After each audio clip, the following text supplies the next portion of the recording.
Il y a toujours deux camps, ceux qui adorent le mois de novembre et ceux qui le détestent. Même si je vous le concède, ces derniers sont les plus nombreux. Il y a ceux qui trouvent dans leur plaid en laine une chaleur artificielle, douillette qui remplace l'été, le tout accompagné d'un bon livre et d'une tasse de thé. Et il y a ceux pour qui « Ah non, mais j'en peux plus de cette météo pourrie. J'ai regardé les offres last minute et je me casse au soleil. » Je dois dire que pendant longtemps, j'ai eu du mal à choisir mon camp. Novembre, un mois où tout semble être à l'agonie.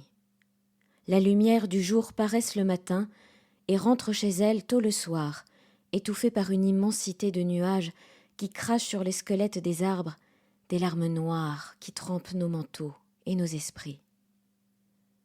Novembre, le mois où l'euphorie de la rentrée entre dans sa gueule de bois, en attendant que celle des fêtes de fin d'année arrive, avec son lot de vin chaud et de champagne. Le mois de l'explosion des angines et de la grippe. Le mois de rupture des couples qui ont fait ce qu'ils ont pu, mais qui n'étaient pas faits pour durer, nés d'une euphorie printanière ou d'une passion estivale. Le mois des regrets, ce qui bourgeonne en nous quand on commence tout doucement à faire le bilan de l'année, dont la fin se compte désormais en jours. Novembre, c'est aussi la Toussaint, le premier jour du mois, férié, celui dont on assure tous les ans la permanence au boulot. Oui, il est des deuils que l'on porte chaque jour, il n'y a pas besoin d'un jour spécial pour ça. Alors, autant travailler, non ? C'est aussi le début des dîners de fin d'année dans les bureaux, des aquaplannings sur la route, des ampoules de phare qui claquent, des premières gelées, de la buée sur les pare-brises et des parapluies qui se soulèvent sous les bourrasques, mais sans la magie de Mary Poppins. Oui, a priori on déteste novembre, novembre le mal-aimé, perdu entre ses deux frères populaires, octobre et son été indien, sa déferlante de citrouilles et de sorcières, et décembre et ses fêtes de fin d'année saturées de lumière, de paillettes rouges et dorées et d'injonctions collectives au bonheur sur tranches de foie gras.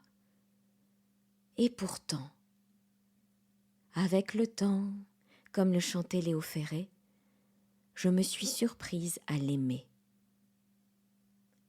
Apprécierais-je autant le confort de mon fauteuil et de mon plaid si je ne m'étais pas gelée sous la pluie avant ? Apprécierais-je autant les couleurs flamboyantes de l'automne si je savais qu'elles dureraient pendant 6 mois ?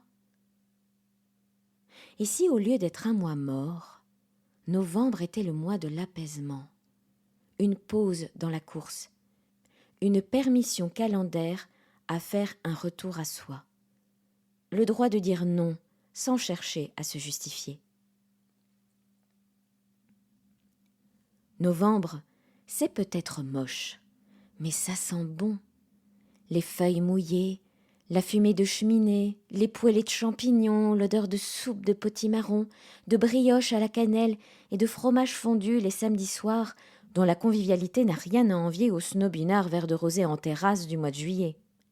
Et c'est en novembre qu'arrive la saison des agrumes. Et aucun fruit ne me fait autant l'effet d'une madeleine de Proust que la mandarine.